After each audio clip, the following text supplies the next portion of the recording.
কোন নবীরা আমার আগে জান্নাতে ঢোকার পারমিশন পাবে না। কে কয়? কে বলে? নবীজি বলেন আমার আগে কোন নবীরা জান্নাতে ঢোকার পারমিশন পাবে না। সবার আগে আমি নবী মুহাম্মদুর রাসূলুল্লাহ সাল্লাল্লাহু আলাইহি ওয়াসাল্লাম জান্নাতের মধ্যে ঢুকবো। পয়গম্বর বলেন আমি জান্নাতে ঢোকার পরে অন্যান্য নবীরা জান্নাতের মধ্যে ঢুকবে। নবীদের সিরিয়াল যখন শেষ হয়ে যাবে উম্মতের সিরিয়াল তখন শুরু হবে। উম্মতের মধ্যে সবার আগে আবু বকরের জন্য জান্নাতের 8টা দরজা একসাথে খুলে দেওয়া হবে আর ডাকা হবে আবু বকর জান্নাতের 8টা দরজা যে দরজা দিয়ে ঢুকতে মনে চায় সেই দরজা দিয়ে জান্নাতে ঢুকে যাও। নবীদের সিরিয়াল শেষ, উম্মতের সিরিয়ালে 1 নম্বর আবু বকর। আল্লাহু আকবার। সাহাবীদের কেমন দাম জানো? এটা তো বললাম নবীদের পরে যাবে। আরো আশ্চর্যের খবর আছে আমার নবীরও আগে জান্নাতে যাবে আমার নবীর সাহাবী। সুবহানাল্লাহ বললেন সুবহানাল্লাহ বললে অসুবিধা নাই, সমস্যা নাই। সুবহানাল্লাহ আলহামদুলিল্লাহ আল্লাহু আকবার মাহফিল গুলোতে গেলে বলবেন। লাভ কি জানেন? এখন তো আরেক ওয়াজে ঘুরাই দিলাম আপনারা আস্তে আস্তে বললেন সুবহানাল্লাহ বলেন, একবার বলেন পরে বলবেন। আগে বইলা নেন এরপরে বলবো লাভ কি। এটা এখানে রাইখেন নবীর আগে নবীর এক সাহাবী জান্নাতে যাবে বলছিলাম, মনে আছে? এটা বলবো ইনশাআল্লাহ। তো সুবহানাল্লাহ একবার বললে লাভ কি এটা পরে বলি, আগে বলেন সুবহানাল্লাহ, বলেন আলহামদুলিল্লাহ। হয় না, সবার জবান নড়ে না, আমি দেখতেছি তো ঠোঁট নড়ে না। অলস জাতি বলেন আলহামদুলিল্লাহ। আওয়াজ দিয়ে চিল্লায় বলেন আল্লাহু আকবার। এইবার বলি সুবহানাল্লাহ বললে কি লাভ, আলহামদুলিল্লাহ বললে কি লাভ, আল্লাহু আকবার বললে কি লাভ। 1 নম্বর লাভ হলো যদি কেউ সুবহানাল্লাহ আলহামদুলিল্লাহ আল্লাহু আকবার এই জিকিরগুলো করে কিয়ামতের ময়দানে মিজানের পাল্লা ভারী হবে। সুবহানাল্লাহ। দেখেন লাভ শুনছে, এখন আওয়াজ করছে। দ্বিতীয় নম্বর কলব সাফ হয়, কলব সাফ হয় এই জিকির দ্বারা, সুবহানাল্লাহর জিকির দ্বারা, আলহামদুলিল্লাহর জিকির দ্বারা, আল্লাহু আকবারের জিকির দ্বারা কলব সাফ হয়। 3 নম্বর এই জিকির দ্বারা জান্নাতের মধ্যে ফলওয়ালা ছায়াওয়ালা গাছ তৈরি হয়। সুবহানাল্লাহ। পয়গম্বর বলেন লিকুল্লি শাইইন সিকালা ওয়া সিকালাতুল কুলুবি যিকরুল্লাহ। নবী বলেন প্রত্যেকটা জিনিস জং ধরে গেলে পরিষ্কার করার একটা যন্ত্র আছে। তোমার দিলটার মধ্যে যখন জং ধরে যায়, ময়লা ধরে যায়, বলে দিলের মধ্যে আবার কেমন করে ময়লা হয়? পয়গম্বর বলেন ইদা আযনাবাল আবদু নুকিতাত ফি কলবিহি নুকতাতান সাউদা। বান্দা যখন গুনাহ করে বান্দার কলবের মধ্যে কালো দাগ পড়ে যায়। একটা গুনাহ করেছে বান্দার কলবের মধ্যে একটা কালো দাগ পড়ে গেল, আবার গুনাহ করেছে আবার কালো দাগ পড়ে গেল, আবার গুনাহ করেছে তো আবার কালো দাগ পড়ে গেল। এমন করে করে বান্দা যখন গুনাহের পরে গুনাহ, গুনাহের পরে গুনাহ, একের পর এক গুনাহ করতে থাকে, বান্দার কলবের মধ্যে কালো দাগ পড়ে পড়ে পড়ে পড়ে পরিষ্কার কলবটা কালো হয়ে যায়। নবী বলেন এই পরিষ্কার কলবটা, কালো দাগওয়ালা কলবটা যদি পরিষ্কার করতে হয় 1 নম্বর যন্ত্র হলো আমার মাওলা পাকের জিকির। মিজানের পাল্লা ভারী হয়। 1 নম্বর বললাম যে কলব সাফ হয়।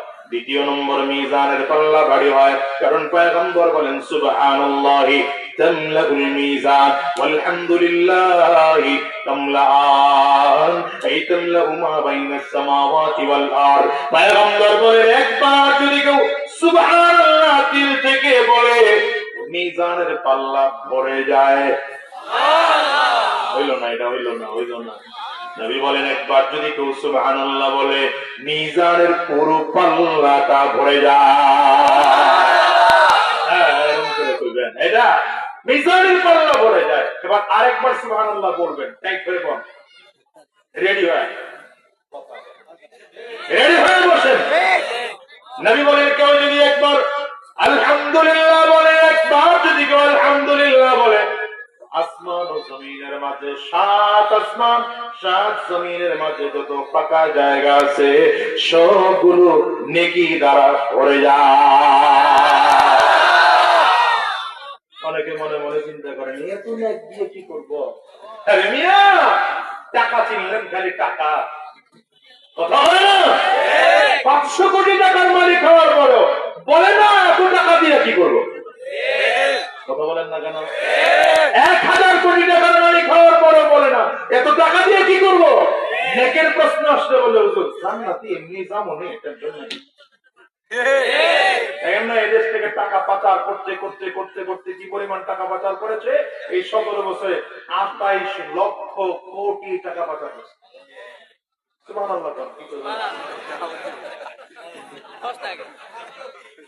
কত বছর ঘুরছে? কত বছর ঘুরছে? 28 লক্ষ। এবার হিসাব করেন, খালি 500 টাকার নোট দিয়ে টাল করলে কতটুকু জায়গা লাগে? কি মাত্র 28 লক্ষ কোটি, হিসাব বুঝেন? এই মোটামুটি কায়দায় আছে, কে করলো কে করলো? হিসাব নিকাশ মোটামুটি আছে, দেখা যায়। এটা খালি পাচার হয়েছে, পাচার হয়েছে। কত বছরে? কথা বল না কেন? হুজুর কথা তো শুনবেন না, খালি হ্যাঁ করে ধরে ধরে বসে নেতা আমি খালি বসাইবেন না। সুদখোর, ঘুষখোর, মদখোর, জুয়াখোর, হারামখোরগুলোকে ক্ষমতায় বসাবেন, এই অবস্থাই তো হবে। এই অবস্থা হবে। এই কথা বলেন না কেন? ঠিক না ঠিক? আমরা হুজুররা এই ভাই এটা এখন বিছানি বাদ হবে, পরে বিচার, লোক বাড়ো কেন না ব্যবস্থা থাকুক, লোক বাড়লে তখন বিচার, তখন রাখো। এটা এটা এলোমেলো না, ওখানেই থাকুক না, থাকুক না, থাকুক, তোমরা বসো। আমরা হুজুররা 17 বছর আপনাদেরকে অনেকবার বুঝানোর চেষ্টা করেছি, আপনারা বুঝেন নাই। আমরা বহু বুঝানোর চেষ্টা করেছি। আমরা ওয়াজ থেকে নামার পরে আপনারা কইছেন এত চিল্লান কেন?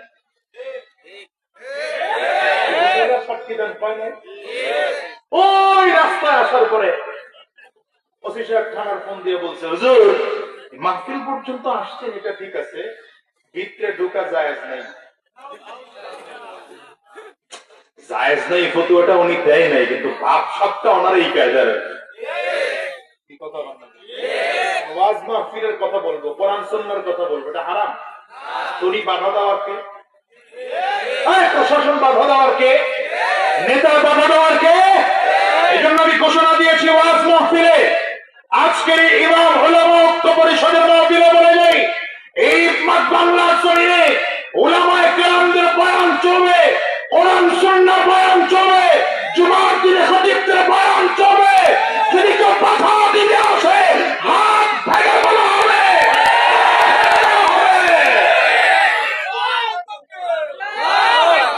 বাধা দেওয়ার কে পাবে? সাহস কত বড়, বাধা দিতে আসছে। কোরআন সুন্নাহর কথা বলবো, অনুমতি দিয়েছেন কে? তোমার কাছ থেকে পারমিশন লাগে কথা ওসি সাহেব বলছে ঢুকেন না। আবার অর্ধেক মাহফিল হয়ে গেছে গা, নেতা একজন পাশের থেকে কয় হুজুর বাদ দিয়ালাম, শেষ করালাম। মনে হয় যেন আপনারা এবছর এত বছর দেশে আসেন, এরপরেও যদি কথা বলেছি বুজুর্গরা নিয়ে জেলের মধ্যে ঢুকেছে। এজন্য বলেছি হুজুরদের কথা যতদিন শুনবেন না পস্তাতে হবে, পস্তাতে হবে। আমরা চাই না এই যে মসজিদের ইমাম সাহেবরা কোনো দরকার নেই মসজিদের মেম্বার ছেড়ে ময়দানে আসার, শান্তিতে আছি আলহামদুলিল্লাহ, আলহামদুলিল্লাহ। আমাদের কোনো দরকার নাই রাজনীতি করার, করেন আপনারাই রাজনীতি করেন, আমরা আপনাদের হাতে ছেড়ে দিয়েছি। আমরা চাই আমরা শুধু বসে বসে ওয়াজ মাহফিল করবো, টেনশন কম, কথা বল না। আমরা চাই জুমার দিনে শুধু খুতবা আর আলোচনা করবো, আপনারা রাজনীতি করেন, আমাদের অসুবিধা নেই। কিন্তু যখন আমরা দেখি আপনাদের হাতে ক্ষমতা দিলে আপনারা আমার দেশের মানুষের সাথে জুলুম করেন, অন্যায় করেন, অত্যাচার করেন, নির্যাতন করেন, নিপীড়ন করেন, মিথ্যা মামলার হামলা দেন, আমার দেশের টাকা বিদেশ পাচার করেন, দেশের প্রত্যেকটা মানুষের অধিকার নষ্ট করেন, তখন আমরা ওয়াজ মাহফিলে মঞ্চ ছাড়তে বাধ্য হই, খানকার পীরগিরে ছেড়ে রাজপথে নামতে বাধ্য হই, ময়দান ছেড়ে মাঠে নামতে বাধ্য হই, আমরা মসজিদের মেম্বার ছেড়ে মাঠে নামতে বাধ্য হই, হাদিসের মাসলাক ছেড়ে রাজপথে নামতে বাধ্য হই। আমরা ওলামায়ে কেরাম যখন একবার ছাত্রদের সাথে একাত্মতা ঘোষণা করে নামি, 45 মিনিটের আলটিমেটাম পাইয়া দুপুরে খানা না খেয়ে পালাতে হয়, না খেয়ে পালাতে হয়। এজন্য সাবধান হন, আলেম করে চুনোপুটি মনে করেন না, কথা বলেন না, আলেম করে চুনোপুটি মনে করেন না। এরা নাড়া চাড়া দিলে গোটা বাংলাদেশ নড়ে, এটা তো সহজ মনে করেন না। রাগ করলেন আপনারা, চেহারা বেজার হয়ে গেছে। এই জন্য বলি আগামীর বাংলা ইসলামের বাংলা। আপনারা কি একমত? কথা বল না কেন? আগামীর বাংলাদেশ জোরে বলে, কানে ভাবে তাকায় দেখবেন, বলে না কে, খালি বলে না কে। এই আমি কোন দলের প্রচার করার জন্য আসছি? এখন পর্যন্ত বলছি কোন দলের ভোট দিবেন ভাই, যারে মন চায় আপনি তারে ভোট দেন, কিন্তু ইসলামের পক্ষে থাকতে হবে। আগামীর বাংলাদেশ ইসলামের বাংলাদেশ, আগামীর বাংলাদেশ কোরআনের বাংলাদেশ, আগামীর বাংলাদেশ হাদিসের সুন্নাহর বাংলাদেশ, আগামীর বাংলাদেশ ইনসাফের বাংলাদেশ, আগামীর বাংলাদেশ মজলুম জনগোষ্ঠীর বাংলাদেশ, আগামীর বাংলাদেশ দাড়িওয়ালা টুপিওয়ালা চুপ্পাওয়ালাদের বাংলাদেশ। এই বাংলাদেশ করার জন্য যদি আমার রক্ত দিতে হয়, আমার রক্ত দেব, যদি জীবন দিতে হয়, কারা কারা তৈয়ার আছো?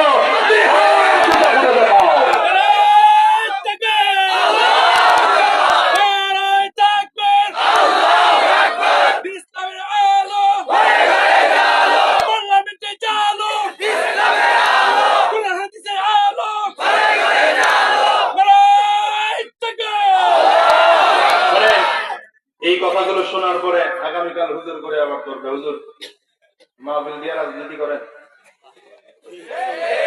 আমি কি রাজনীতি করলাম? বলেন না, বলেন না, বলেন না। রাজনীতি করলাম? কোন মার্কার পক্ষে ভোট চেয়েছি? কোন নেতার পক্ষে ভোট চেয়েছি? আমি বলেছি কোন দলকে ভোট দিবেন? আমি বলেছি ইসলামের পক্ষে থাকবেন, কথা হয় না। আমি বলেছি ইসলামের পক্ষে থাকবেন, এটা আমার নীতির কথা, এটা আমার ঈমানের কথা, এটা আমার মুসলমানের অস্তিত্বের কথা, এটা আমি বলবই, এটা কেউ থামায় রাখতে পারবে না। একটু পিছিয়ে গেলে আমার বক্সের আওয়াজটা ভালো হবে। আমার ভাইয়া রাগ করলেন মনে আছে, অসুবিধা হয়। আমার নবীর সরাসরি ছাত্র কে ছিলেন? আবু বকর সিদ্দিক রাদিয়াল্লাহু আনহু। তো বলছিলাম জান্নাতে যাওয়ার সেরিয়া বলে গেছে। আমার নবীর আগে, নবীজির আগে, আমার নবী তো সবার আগে জান্নাতে, ঠিক না?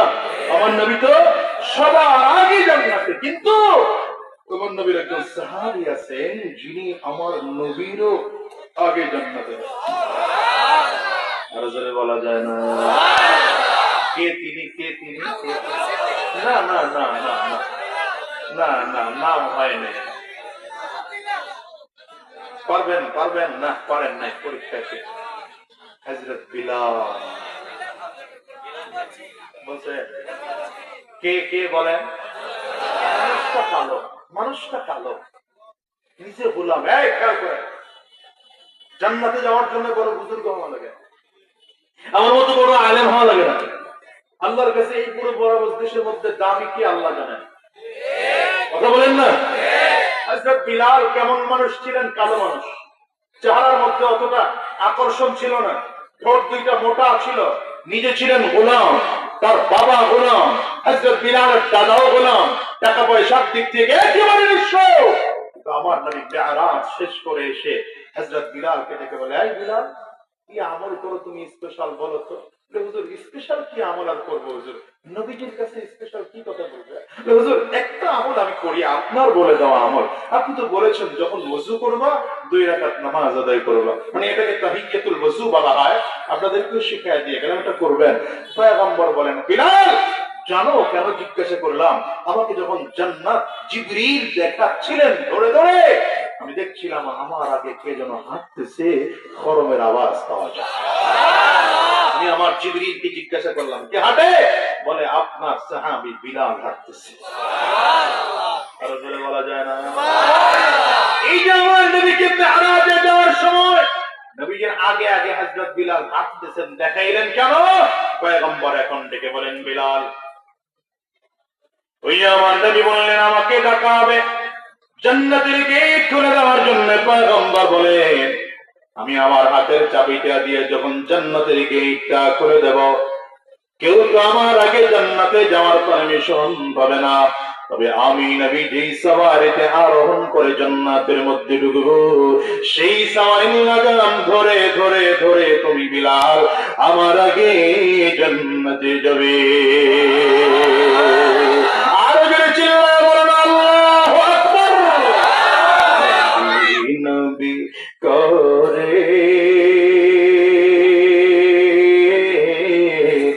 আর কত কাল আমি কাঁদব, বলো না, নবী নবী করে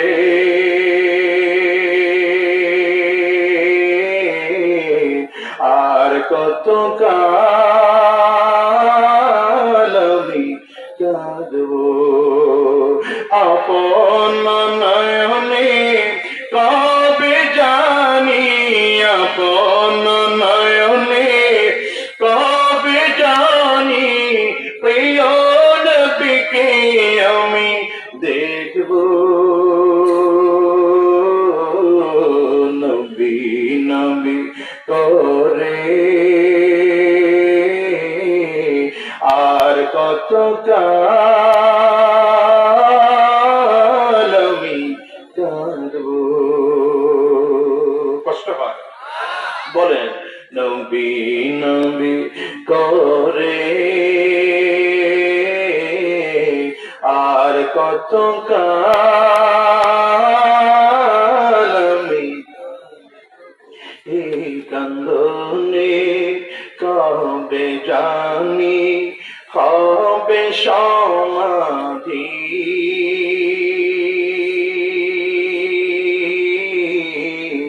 কেঁদে কেঁদে বুকের মাঝে বয়েছে নদী,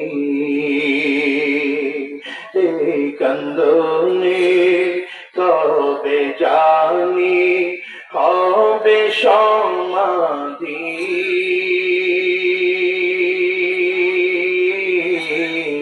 কেঁদে কেঁদে বুকের মাঝে বয়েছে নদী, সেই নদী কেঁদে বলে, সেই নদী কেঁদে বলে সাগর বানাবো। নবী নবী করে আর কত কাল আমি কাঁদব। বলেন না, নবী নবী করে আর কত কাল আমি। পয়গম্বর সাহাবীদের একজন এত দামি এত দামি আবু বকর সিদ্দিক রাদিয়াল্লাহু আনহুর ব্যাপারে তো বললাম, জান্নাতের 8টা দরজা একসাথে খুলে দেওয়া হবে। আবু বকর সিদ্দিক রাদিয়াল্লাহু আনহুকে সর্বপ্রথম জান্নাতের দিকে ডাকা হবে। আসো আবু বকর, জান্নাতের যেই দরজা দিয়ে ঢুকতে মনে চাই সেই দরজা দিয়ে ঢুকে যাও। দেখো আমার নবীর ছাত্র হওয়ার কারণে দাম কত বেড়ে গেল। নবীদের জান্নাতে যাওয়ার সিরিয়ালের সাথে সাথে উম্মতের সিরিয়াল যখন শুরু হয়ে গেল, সবার আগে আবু বকর সিদ্দিক রাদিয়াল্লাহু আনহু জান্নাতে